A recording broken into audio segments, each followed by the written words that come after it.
Good afternoon, guys. Another beautiful afternoon here in Vegas. I know it's I call it. I'm not a morning person. I should, but those nights that's like also affect my sleep schedule was affected because of our late night projects. But I gotta get more sleep. Okay, let's get to the point. What's my diatribe right now? My diatribe right now is no, I'm not an expert on financial stuff. I only eh, know a bit of it, but I'll show you my 2 cents. What is money? Well, money is a trade of barter. You know that. It's we call it something of value you exchange for the goods and services you want to acquire. Back then it was barter, but when ancient governments popped out and it's, an emperor or king wants to have a status of wealth so the people can follow, he used gold or minerals from metals, which is good because we call us that we have an organization of people what they use to base what their livelihood is about. The only flaw about this, metals run out, like what happened in the Roman Empire. Their mines ran out of gold and silver, and they have enough we call this it's enough money to circulate around the empire. The problem is that the empire needs the Roman Empire has a war machine. So what they do, they tax the people. Now the people, in contrast to that, to save money, what did they do? They hoard it. So what did the government do? They can't get that money because people are hiding their gold. It was very back then that there's no banks back then. So the Roman Empire did was go clipping. So they said to them, how about we clip all these shavings off, from your coin? That's all we ask. In other words, they debased it.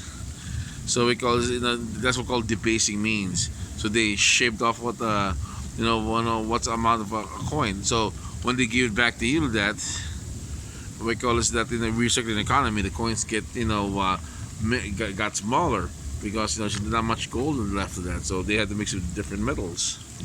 So that devalued the coin. So people and we call this in merchandise people saying, oh shit, we call this we're not acquiring much gold, and the mining like in the mines of in the Middle East, that or anywhere they invaded, they're running out of gold. And so they did was invade, get more resources, especially the mines of Germany. Germany has a lot of mountainous area in the Middle East that they had a lot of ranges there. You can mine gold because the Germans and the barbarians, I mean not Germans, Germanic tribes had a lot of gold because why? From the mountains. So what did they do? So the Roman war machine invaded. The thing is that the more they expand, the more money they used, and the gold and the money they used, they were debased. So they're not getting much we call this manpower. The manpower is shrinking because people are like, hey, I'm not gonna go volunteer for another war. So guess what happened? They had to shrink. They had to skill their borders. Hence the modern time. Right now, and the difference between the Roman Empire and the American Empire. The American Empire, our money is not based on gold. It's based on credit and promises. If you have a dollar right now, the old dollar from the 1901 is a Federal Reserve. That note you're holding is not based on anything. It's called a promissory note. A promissory note means I promise that I'll pay you down the road with cash. Problem is, when the United States became an imperial superpower, our gold of that is limited. In World War II, to finance our boom as a war economy, the what we call it Britain because we have a lot of land over here. They can have a lot of manpower. Britain, Poland, Europe, I know Poland, France, and we call this that hit their put investing their money in the American war machine. So they put the gold here to back up our currency to that, so we can produce more weapons. So because we have oil, to open those oil fields, that we need money to back the oil fields up. They need gold. Okay, now here's a caveat. After World War II, you know why the United States became a powerful superpower? Because we rebuilt the world. Okay, now we're a superpower now, right? Problem is, Europe wanted their gold back. Okay, the war's over. We're controlling the destiny of each nation during the 60s. So guess what happens to that? You know what? We're putting our gold back. Our countries are all rebuilt thanks to you, America. Okay, now they put the gold. They took the gold out. Nixon took us out of the gold standard. So our money right now is not based on on something. It's based on promises. So to get our economy propped up, so people can buy TVs and stuff, people introduced the credit card. We call this, companies introduced the credit card machines that was approved by the United States as a business. So people will buy more, have more spending power, but it gets us more in debt, and our wages are not rising. Okay, so that's what happened. So we had extra power called credit and promising called debt. Okay, as they say, if a bank can make money, they can just make money out of nowhere, create a policy, a Fed policy, so we can produce more money. We can produce more, paper. Okay, and here's what happened. Our economy was based on something different. That's why there's inflation, because let's say one piece of iPhone, okay, made in China, it's maybe nickels to make, but in America people love it. They have demand for it. If you have demand for it, what do? You create a bubble on it. You create a demand. You get inflation. You make it so expensive that people will spend more money on it. So because that's only one product.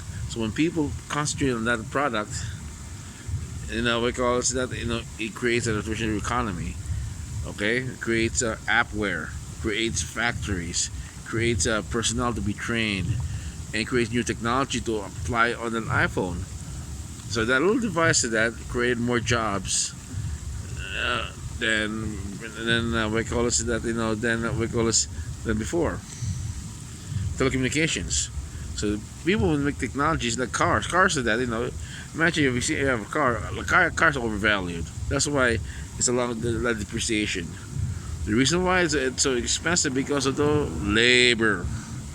Imagine, but a car to be honest with you, I'm not an expert, okay? If you see just a new car off the lot, doesn't cost that much. Maybe not, in other words, it's only about maybe an average car to that. Judging from the 60s to that, I bet the same price as today to that. The only thing you overvalued because you have more technology to the car.